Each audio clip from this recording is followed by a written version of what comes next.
ang swerte ng Pilipinas, may Sara Duterte.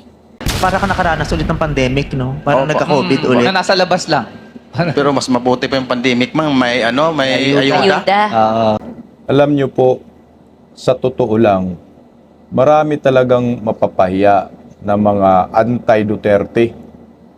Lalo na itong mga politiko at itong mga celebrity na sa lahat ng bagay na ginagawa ho nila araw-araw ay gusto po nilang sirain ang mga Duterte. Ang problema, ang mga kausap nila na mga tao ay mismong nagpapatunay kung anong klaseng mga leader ang mga Duterte. Dalawang leader na po kasi na naranasan ng maraming Pilipino na mga Duterte. Isa na po diyan si former President Rodrigo Roa Duterte. Hindi po talaga matatawaran ang kanyang pagkapangulo. Sineryoso niya yung kanyang trabaho at yung kanyang plataforma ay talagang dineliver niya at ginawa niya. At yun ang nakikita ng taong bayan. Na ngayon ito, si Vice Ganda, napahiya ho siya dito sa kanyang contestant na jeepney driver. Dahil ang gusto niyang ipalabas na yung nangyayaring crisis ngayon under Marcos admin, halos pareho din ang nangyayari noong pandemya. Kaso nga lang, ang sagot ng contestant ay katotohanan na mas mabuti pa daw noong pandemya ay may ayuda. Meron naman talagang ayuda. At yung ayuda ng pandemya ay talagang sobra-sobra. Pati ako, hindi ko po yan dinideny. Nakatanggap po kami ng ayuda. At saka hindi lang 5,000 yan eh. Ako sa akin, mga 16,000 eh. Mga hanggang second tranche po yata ako, nakatanggap ako, kaya nakaabot po ako ng 16,000 eh. 8,000 to 8,000. At yung pandemya, hindi ko pinipili. Kaya itong kagaya ni Vice Ganda, alam naman natin itong animal na itong kabayo na ito ay anti-Duterte. Alala natin, minamak na si Tatay Digong, pinapahiya niya. Pero ito ngayon, siya ang napahiya. Nagbumirang, contestant pa niya diyan sa Itcho Bakla time. Ganun lang ho ang mangyayari talaga. At siyempre, pag-usapan rin po natin si Vice President Inday Sara Duterte. Dalawang vice po ang ating pag-uusapan. Isang vice na Piki, Petrang Caballo, at saka si Vice President Inday Sara Duterte na binoto ng 32 million. Kagaya ito, si Inday Sara, kahit anong paninira ng mga kalaban sa politika kay Inday Sara, lumalabas talaga ang katotohanan. Kung anong klaseng pagkatao itong mga Duterte. Ito, mismong classmate na po ni Vice President Inday Sara ang lumabas. Classmate talaga sa college na inihayag niya kung anong klaseng pagkatao itong si Inday Sara. Siyempre, ang makapagsabi po talaga yan ay yung classmate. Hindi kagaya kay Madriaga, hindi naman sila nag-abot ni Inday Sara, gumagawa ng kwento. Ito mismo yung magpapatunay. Ako po'y natuwa dahil merong mga ganitong mga kwento na nagpapatunay kung anong klaseng mga tao itong mga Duterte. So anyway, magandang tanghali po sa ating lahat. So medyo wala pa rin po tayo sa studio. Nasa bakasyon pa rin ako. At pa-like po muna, pa-share, pa-subscribe, at pakipindot po ang inyong mga notification bell para lagi po tayong updated sa ating mga video. Bisdak Historiador, pangalawang YouTube channel po natin. Kwentuhan lang po tayo, kumentuhan natin itong mga pangyayari. At maganda, pakinggan rin po natin itong mahalagang testimonya ng mga tao na kung saan nakaranas po ng magandang pagtrato ng mga Duterte. Kasi ang mga Duterte, hindi po sila yung typical na politician. Hindi po sila traditional politician na kapag tumutulong po sa kapwa ay gusto nilang bibidyohin, ipopost, magtawag ng mga media. Hindi ganun ang mga Duterte. Tahimik lang tumutulong. Kaya pasalamat tayo, may mga ganitong klaseng tao na nagsasabi, ganitong klaseng na mga leader, itong mga Duterte. Klasiko yan.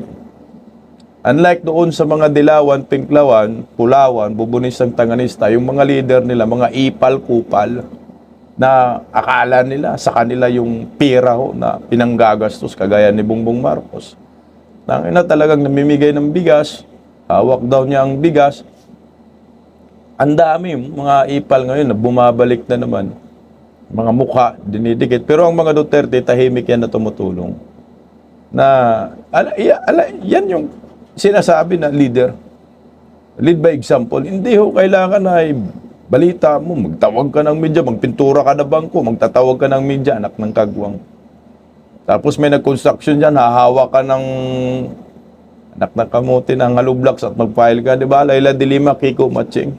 So anyway, pakinggan po natin itong 5 minutes video no, ng isang testimonya ng classmate ni Vice President Inday Sara Duterte. Ito ay patunay kung anong klaseng leader si Inday na ngayon ay binakbakan ng mga buhaya, mga kawatan sa gobyerno at gustong i-impeach. Hindi ko po ito putol-putolin yung video, idiretso ko na ho.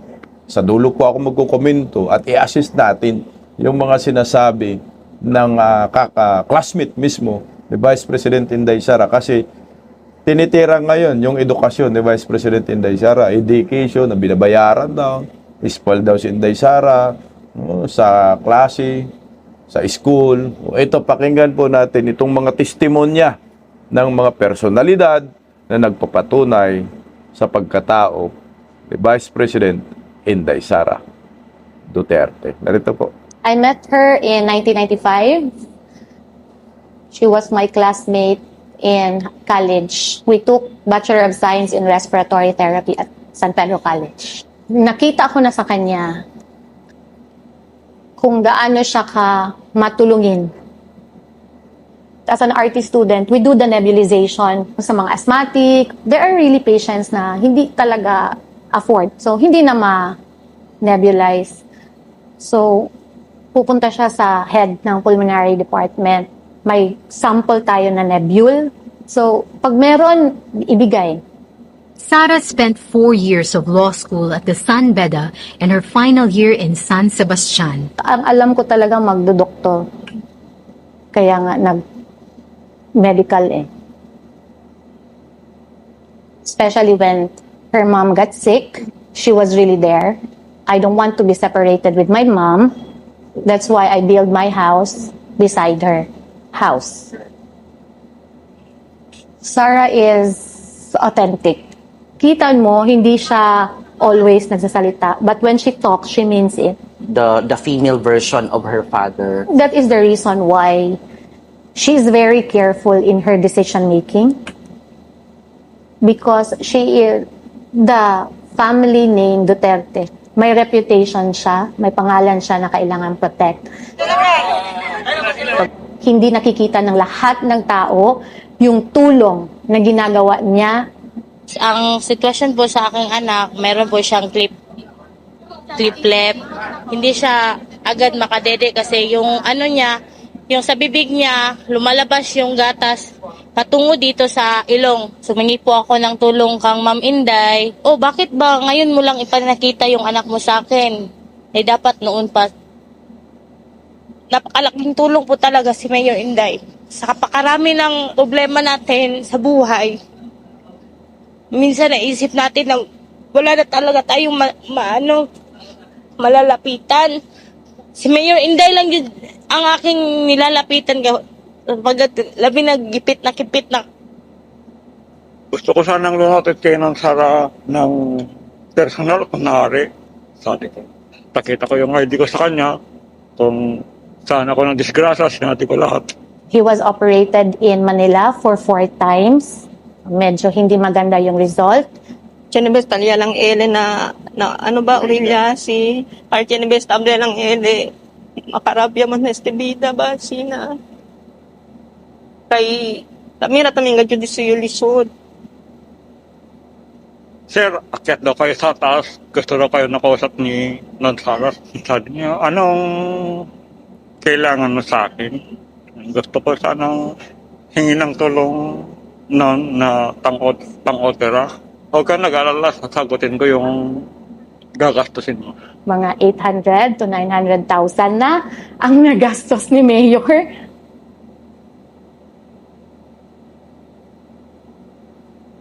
Ayan yung eroplano, C-130 na nag-crash. You remember yung the C-130 crash? It was Mayor Sara's initiative to transfer the severely injured or wounded soldiers dito sa Davao.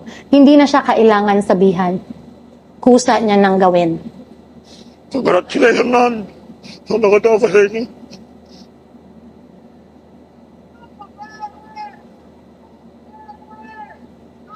Dili ako ang pinakamaayo nga mayor.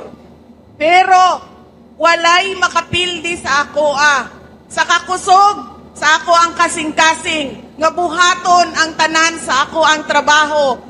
Ang swerte ng Pilipinas may Sara Duterte. Because I am a witness of how she helped people. Grabe no, ang swerte ng Pilipinas may Sara Duterte. Napakaganda po yung sinabi ng classmate ni Vice President Inday Sara Duterte. Alam nyo, itong mga ganitong klaseng statement, mga pahayag, suporta kay Vice President Inday Sara ng mga nakakilala sa kanya, ito yung mga mahalagang testimonya na dapat malaman ng maraming Pilipino sa ngayon dahil nga inaatake si Inday Sara ng mga kalaban sa politika at gamit yung madriaga na wala namang kredibilidad. So tingnan nyo, sino po ang paniniwalaan natin dito? Itong classmate ni Vice President Inday Sara na talagang kaklase, kaedad, magkasama sa eskwelahan, o itong madriaga na kidnapper na ginamit ngayon ng mga nakatabingi na mga kongresista. Ayan lang ho yung pinaka-question dyan eh. Kasi bumababa po yung level ng ating instinct or pagkatao, talino eh. Kung alin yung paniniwalaan natin, sino yung may kredibilidad na nagsasabi.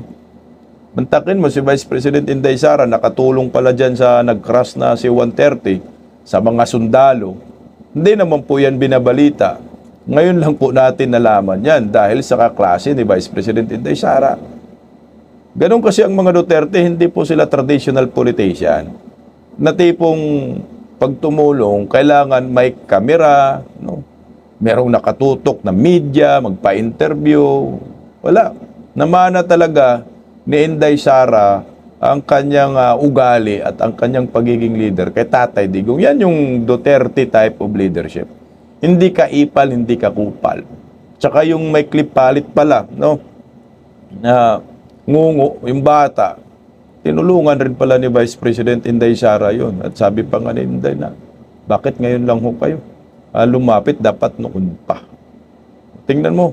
Ito yung mga magagandang ginawa ni Inday Sara na ni minsan hindi man ho yan nabalita sa mainstream media. Kasi nga, ang mainstream media, ang kanilang binabalita, kasiraan lamang ng mga Duterte. Mga bias nga eh. Mga bias, mga media, binubusalan kasi ngayon ng gobernong Marcos. At yung sinabi pa ng classmate ni Vice President Inday Sara na, alam mo yung Nibyul, ginagamit po yan sa may mga hika, may mga asma, mga asthmatic na bata. Yung Nibyul po kasi niyan, mahal din yan eh. Kasi yung anak ko, maliit pa, may asma. Kaya kailangan bumili ka ng nebulizer para makahinga yung bata eh. Mahal yun. Nagbibigay si Inday Sara, di ba? Nagkwento, nagbibigay. College pa yan, ha? Si Inday Sara. Estudyante pa lang si Inday Sara, tumutulong na sa mga nangangailangan. Isipin mo yan. Ganon yung pagkatao ni Inday. Na sinisira ngayon, winawasak ngayon ng mga walang kredibilidad na mga tao. Binalita ba yan? Hindi. Isipin mo si Inday Sara, hindi pa pala yan pumasok sa politika, ay may busilak na puso. Siguro namana ni Inday Sara sa kanyang tatay, Rodrigo Roa Duterte. Ito yung gusto po natin kay Vice President Inday Sara Duterte. Alam mo yung, siguro kung sa mga iba, hindi pa ho nakamit si Inday Sara, no? Ako hindi naman po ako sa magmayabang kasi namimit ko man si Inday Sara. Ako na lang siguro magkwento sa inyo, lalo na po mga OFW, kung anong klaseng tao si Inday Sara sa personal. Kasi tayo, lalo na yung mga tanganista, yung mga bubunista, nakikita lang si Inday Sara sa camera, hindi nila nakasama, binabash na, no? Pero ako sa akin na, 2 times lang din naman ako na kadaupang palad ko si Inday Sara. Yung una, pinapatawag kami doon sa Office of the Vice President. December po yun eh. Alam niyo ho, kaming mga political vlogger, talagang itong Duterte, grateful talaga sa kanyang mga supporters. Kaya wag na po kayong magtaka kung si Madriaga ay pinasalamatan niya at binati niya sa kaarawan. Kasi grateful nga, marunong tumanaw ng utang na loob itong mga Duterte. Kami, maliit lang nga, ano lang naman ang ambag namin, nagdedepinsa kami sa mga Duterte, pinatawag kami. Umupo kami doon, nag-usap kami. Alam mo, hindi mo, yung maramdaman mo na yung taong kaharap mo ay totoong tao, mangingiyak-ngiyak nga eh. Yun yung unang experience ko kay Vice President Inday Sara na, alam, mangiyak-ngiyak ako na kwentuhan ka talaga, bibigyan ka ng minuto na magkwentuhan kayo, nabigyan kami ng ilang minuto doon eh. Tapos picture kayo, hindi ko lang pinupost yung mga picture kasi hindi ko naman kailangan pang magmayabang. Na yung lately lang, yung medyo umingay na po yung Madriaga na, di ba, pa-picture lang si Madriaga, tapos pinost niya sa Facebook niya na ano daw, close sila ni Inday. Yan naman mahirap dyan. Yung mahirap dyan, ginagamit mo yung pa-picture, selfie ninyo, sabihin mo close. Walang maniniwala dyan eh. Nung pangalawang meet namin ni Inday Sara, doon na po sa Seminay, napagyan kami ng pagkakataon na makapag-selfie. Yun yung pinopost ko sa FB para, siyempre, kontrahin din natin yung mga banat ni Madriaga. Kasi sabi ko, kami, close ba kami ni Inday Sara? Hindi, nagpa-selfie lang kami. Pero yung babae, yung Inday Sara, bago po kami magpa-picture, nagsalita ho siya sa amin. Ang sabi ni Inday Sara, maraming salamat sa inyong suporta. Kasi grateful nga ang mga yan eh. Marunong tumanaw sa mga utang na loob. Maliit ka na supporters, bibigyan ka ng puwang. Unlike dito sa kay mga Marcosis, mga Dilawan, Pinklawan, wala kayong puwag pag mga maliliit kayo na supporters. Simpleng tao lang talaga itong mga Duterte. Ito, kagaya ho ito, si Inday Sara nakita sa 7-Eleven, bumili oh. Ayan oh. Yan yung isa sa mga halimbawa ng pagkatao ni Inday Sara na siya ay simpleng tao lamang. Tingnan mo ah. Yan ba yung mayaman pupunta pa ng 7-Eleven? Ang si Inday Sara, ugali niya talaga yan. Oh. Tuwang-tuwa yung staff ng 7-Eleven. O talon ng talon, selfie dito. Oh. Yan yung yan yung Duterte type of leadership. Walang kakimi-kimi, walang kaarte-arte. Hindi yan plastic. Kung ano po yung nakita po ninyo sa mga social media na selfie dito, selfie doon, talagang yan na po yan sa personal, hindi na po yan nababago. Kaya ako sa akin, itong paglabas ng classmate ni Vice President Inday Sara, mahalagang bagay po yan para i-debunk yung mga akusasyon labang kay Inday Sara na, spoiled si Inday Sara, nag-aaral siya sa San Sebastian. Pero hindi yan ang personality ni Inday Sara. Talagang, lang sila, strong personality, matatapang. Kasi nga, yung tatay nila na si Digong, ganun yung liderato. Matapang, talagang, pag sinabi ni Tatay Digong, sige, pag ayaw mo tumigil, gugurgurin kita.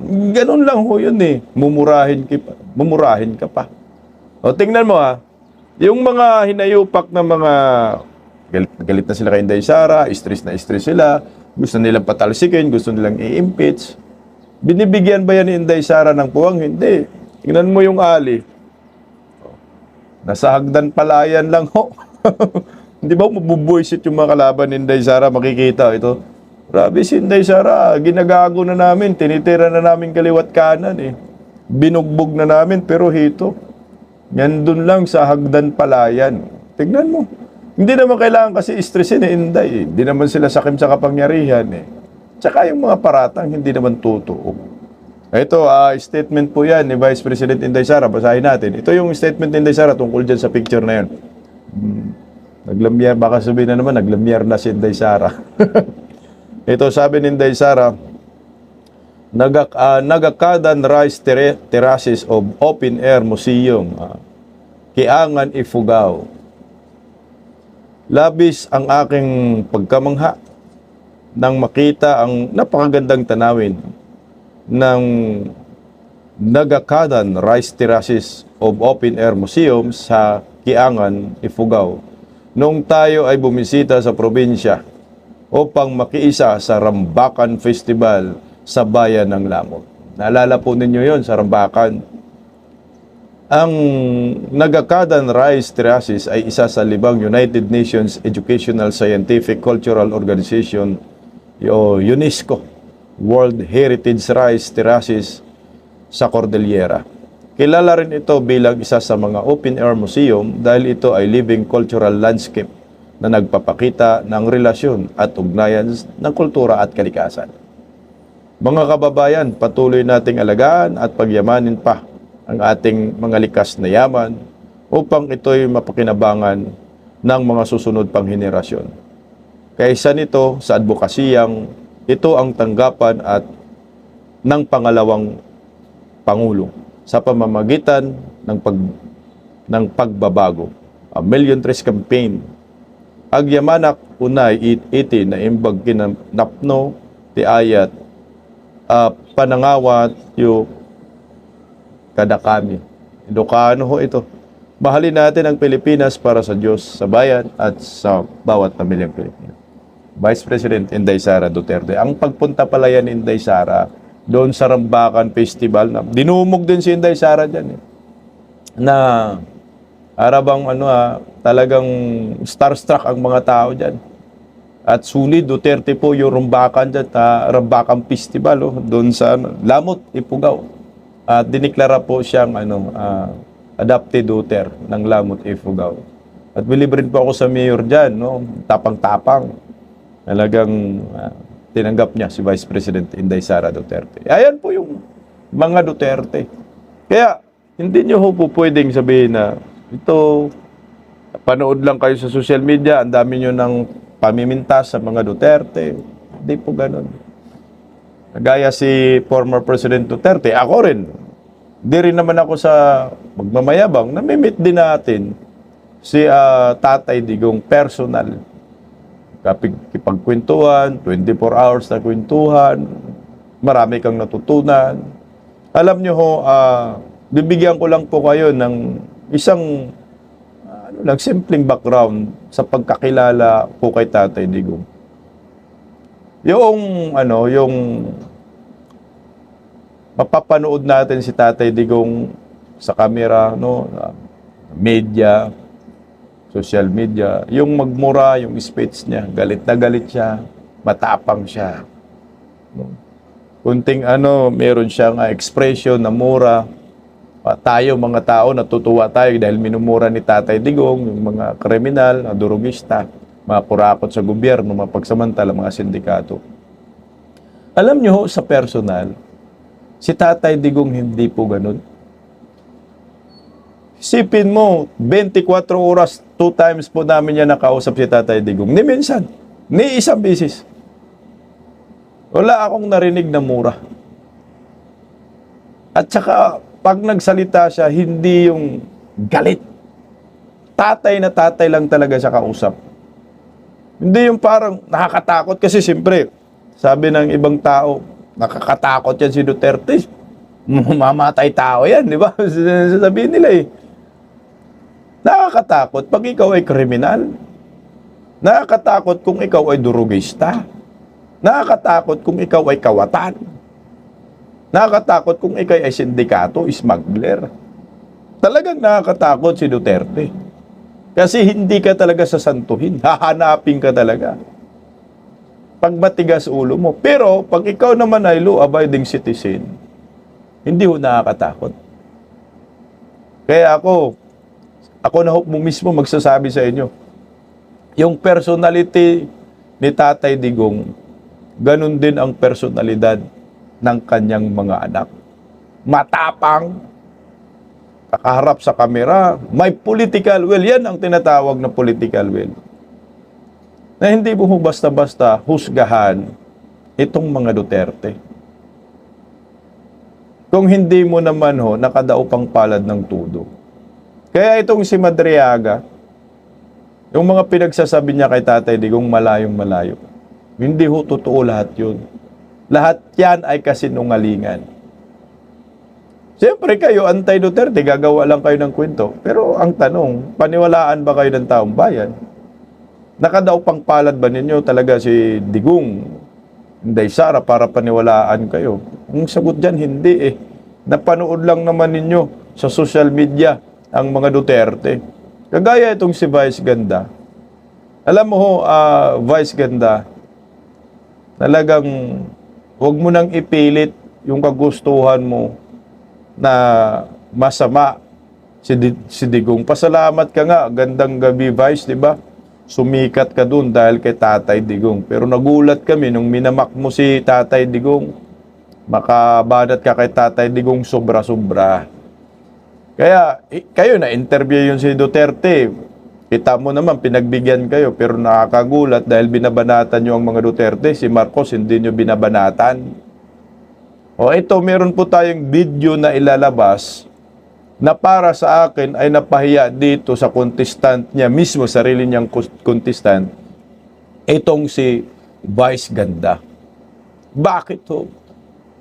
Kasi nga, gusto niyang ipalabas na masama si Duterte, walang nagawa nung pandemya. Pareho lang sa nangyari ngayon sa crisis ngayon na kinakarap ni Bangag. Kabalas mo. Sabi ko nga, mismong ang mga tao na po ang makapagsabi kung anong klaseng leader ang mga Duterte, lalo na si Tatay Digong. Kaya kahit anong pahiya mo, gusto mong kalad ka rin si Digong, siraan mo man, putang ina, meron talagang magsasabi ng katotohanan. Lutang sa hangin dito si Vice Ganda, panoorin po natin ito. Anong dinadasal mo sa gabi? Sana nga matapos na tong crisis na to na masyadong mahal yung diesel. Para ka nakaranas ulit ng pandemic, no? Parang Opo. nagka-COVID ulit. Mga nasa labas lang. Pero mas mabuti pa yung pandemic, may ayuda. Ngayon, napakahirap. Binigyan kami ng ayuda sa circle. Nako, pumila ka ng ganito hanggang is-interview. Layo ng pila. Ganun kahaba pila. Tapos magkano binigay sa inyo? 5,000 po. Isang bagsakan lang yun. Hindi na naulit. Ano ka ngayon, Vice Ganda? Hindi napahiya ka. Ayan po ayan po yung katotohanan.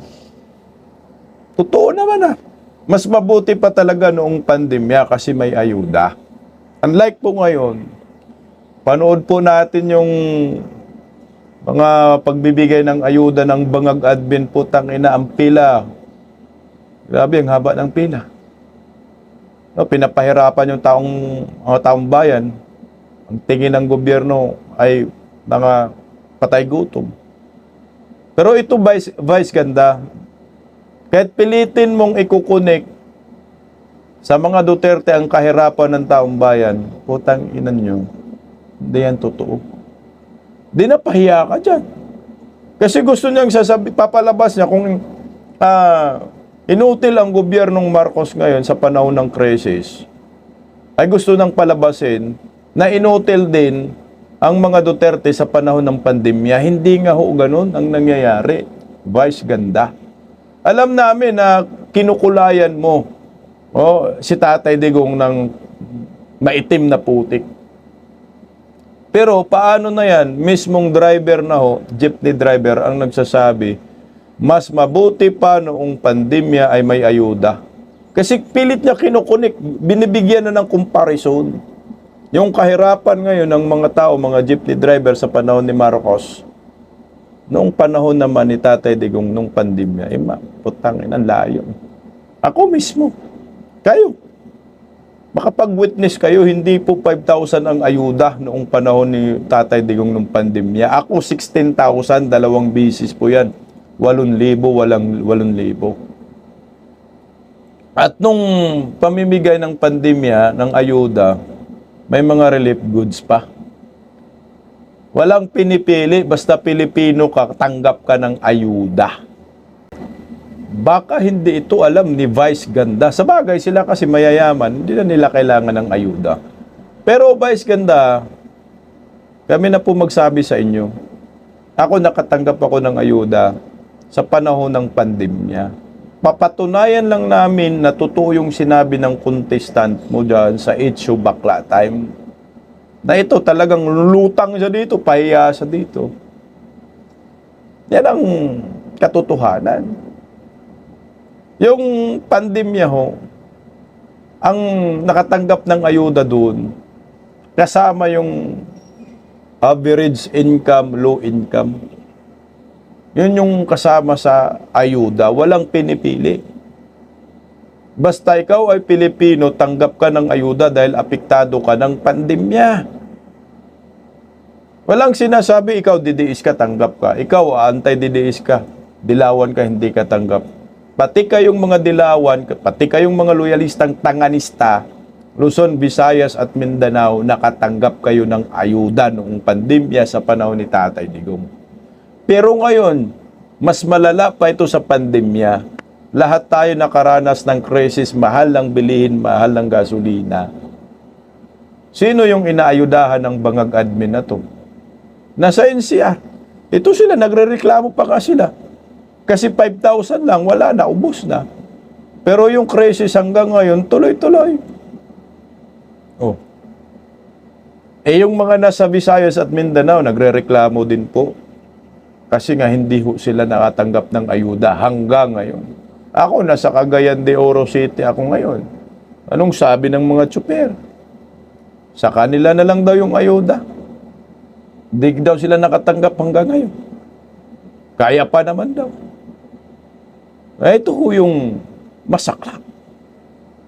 Kaya, Vice Ganda, utang ina, yung programa mo, gamitin mo sa tama. Huwag mo na sigurong kalad ka rin ang mga Duterte sa programa mo. Kasi alam namin, pinipilit mong ikukonek ang kahirapan ng taong bayan ngayon. Sa mga Duterte, tinawanan ka lang ni Tatay Digong dyan. Dahil hindi naman totoo. Sa panahon ng pandemya, wala man lang pinipili. Sa ayuda, binibigyan. May bayanihan 1, bayanihan 2. Ipinili talaga ni Tatay Digong. Sabi ni Tatay Digong, putsang ina, mangungutang ako ng pera para lang pang-ayuda sa mga tao. Hindi ako papayag.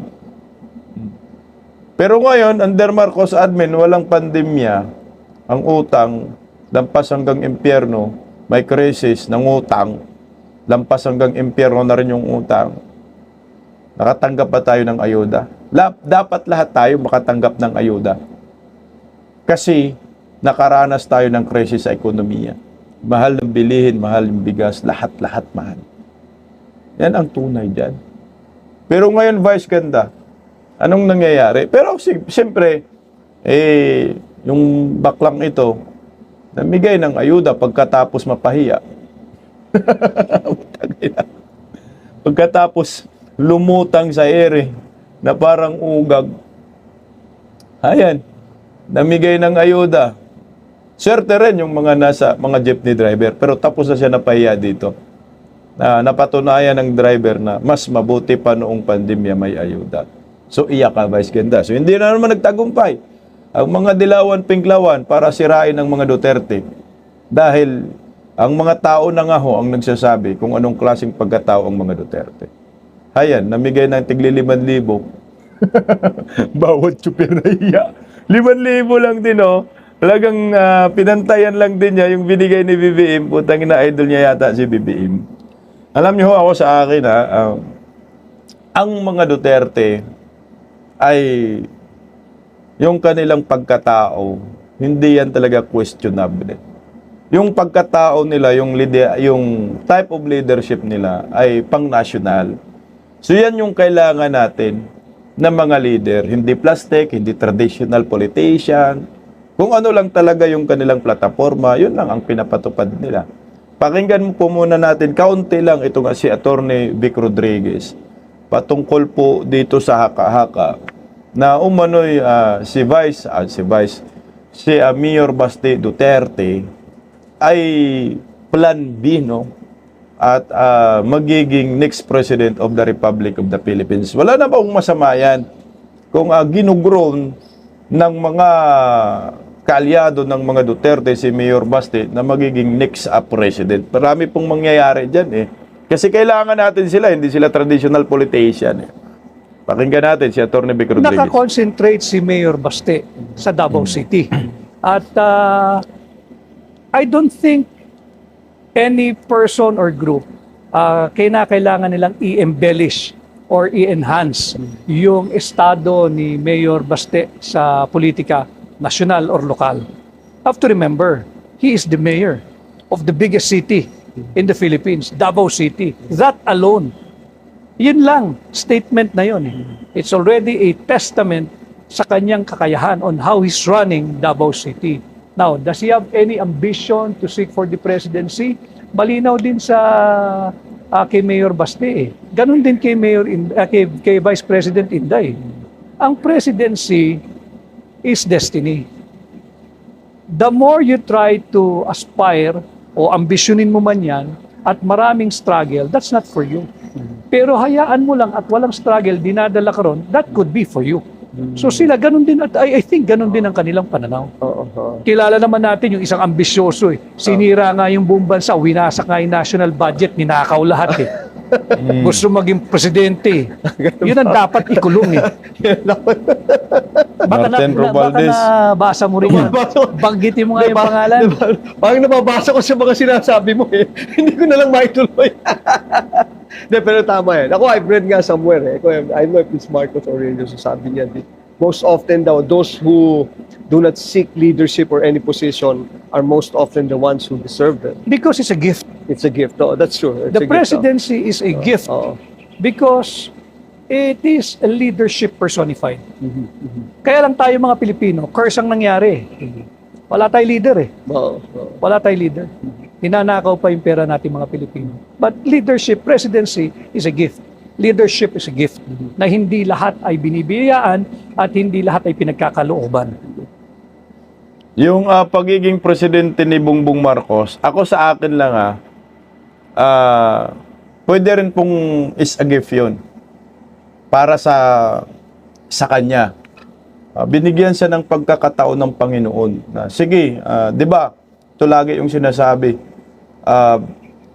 Bibigyan natin ng chance yung anak para patunayan na mali yung perception ng maraming kritiko ng mga Marcoses. Na sila'y kawatan, sila magnanakaw, masama ho silang tao. Ito binigyan sila ng chance ng Panginoon na i-redeem ang kanilang pangalan. Pero ang problema, kabaliktaran. Kaya ang resulta, nagkalit-silitsi ang Pilipinas. Yung regalo ng Panginoon sa kanila, yung chance na binigay ng maraming Pilipino, hindi nila iningatan at inabuso po nila. Kaya ano pong consequences dyan? Putang ina, sa susunod na mga eleksyon, wala ng mga Marcos na mga mananalo sa national position. Ewan ko lang sa lokal, diyan sa Ilocos, kung ibuboto pa rin nila yung mga Marcoses. Ito, kay Mayor Baste naman Duterte, hindi naman po masama na ginugron po ng PDP laban ng pamilyang Duterte na si Mayor Baste ay magiging presidente ng Republika ng Pilipinas. Pangalawang term na ni Mayor Baste yata, pangatlong term na. Mayor ng Davao. Di ba? Pagdating sa executive, alam na ni Mayor Baste, yung Davao ang pinakamalaking syudad sa buong bansa, Davao City. Baka hindi po ninyo alam na pinamunuan ng mga Duterte na ngayon ay napakagandang syudad. Kaya nga maraming mga tao, mga Pilipino, ang pinaka number 1 bucket list nila ay gusto nilang makarating sa Davao City. Kasi nga maganda ho ang pamumuno ng mga Duterte. Gusto nila ma-experience, no? Yung ano ba ang pamumuno ng mga Duterte diyan sa Davao City. Ako na po magsasabi sa inyo, malinis ang Davao City. Payapa ang Davao City. Safe na safe ka pag nandoon ka sa Davao. Dahil kami, pabalik-balik na po kami ng Davao City. Puntahan nyo po, lalo na mga DDS. Mas maganda nga ho ang pupunta doon ay mga anti-Duterte. Para kayo mismo maka-experience, ano ba talaga ang Davao? Bakit nandyan sa laging number 1 sa pinaka-safest city sa buong bansa? Hindi lang sa buong bansa, sa buong mundo. Bakit number 1 sa pinaka-cleanest city sa buong bansa at sa buong mundo? Try nyo po i-experience. Kayo na po mismo mag-experience mga anti-Duterte. Kasi pag kami ang nagsalita, mga pro-Duterte, ang dami ninyong sinasabi, sasabihin nyo kami, fake news, no? Gawagawang balita. Try nyo pumunta at tumira kayo doon kahit mga 1 linggo lang para mag-experience nyo naman kung ano ba talaga ang mukha ng Davao City. Kasi ito po yung Exhibit A ng mga Duterte. Ito yung batayan ng kanilang pagiging leader na maayos ang kanilang pamumuno na po pwedeng hatakin natin at makopya sa buong Pilipinas. Naumpisahan na nga ho noong ni Tatay Digong. Ikita mo naman ano ang na-experience ninyo sa panahon ni former President Duterte. Napakagandang Pilipinas. Pag ikaw OFW, proud ka na sasabihin ako ay Pilipino. Taas noo ka kahit kanino. No, sinasabi mo, ako ay Pilipino. Pag tinanong ka ng mga banyaga dyan sa ibang bansa, anong nationality mo? Pilipino ka. Sinong presidente mo? Duterte, proud na proud. Isipin mo, lahat ng mga banyaga kilala kung anong pangalan ng presidente ng Republika ng Pilipinas, Rodrigo Roa Duterte. Lalo na ngayon mga Hapon. Alam niyo po ba ngayon ang mga Hapon, akala nila ang presidente pa rin ng Pilipinas ay Duterte kasi nga, yun ang nakilala nila. Pero ngayon, under Marcos admin, sa tingin niyo ba, magiging proud ang mga OFW, ikaw Pilipino, taas noo ka, sasabihin mo ikaw ay Pilipino? Mukhang malabo ho, under Marcos admin, sa panahong ito, nakakahiya maging Pilipino at ang hirap mahalin ng Pilipinas. Yan ang totoo, Vice Ganda. Paggising sa umaga, tanghali at gabi, nakikita ko ang post niya, ang hapdi. Paano nga ba to? Di ako makatanggi. Watch ko na lang at isipin ng mabuti. Bisdak Pilipinas. Bisdak, tinig ng katotohanan. Sa bawat vlog may laban sa kasinungalingan. Mulat ang mata, gising ang masa. Bisdak Pilipinas, para sa bayan, gumigising sa diwa. Sa likod ng kamera, tapang ang dala, walang sinasanto kung mali ang gawa. Hinay-hinay, pero palaban. Boses ng tao sa digital na labanan. Bisdak, tinig ng katotohanan. Sa bawat vlog may laban sa kasinungalingan. Mulat ang mata, gising ang masa. Bisdak Pilipinas, para sa bayan, gumigising sa diwa.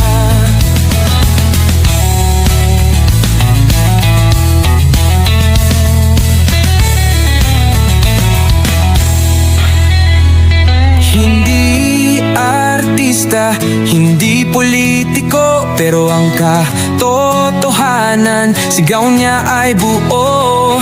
Sa YouTube o Facebook man siya makita, may aral ka pa rin, may uwi sa bawat salita.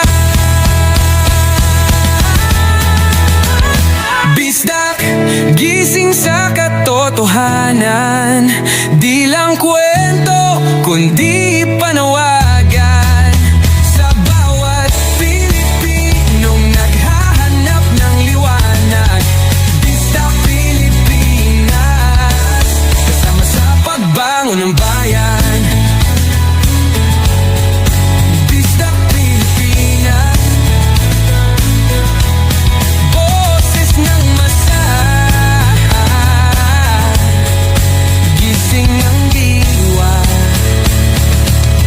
vlog mo may pag-asa.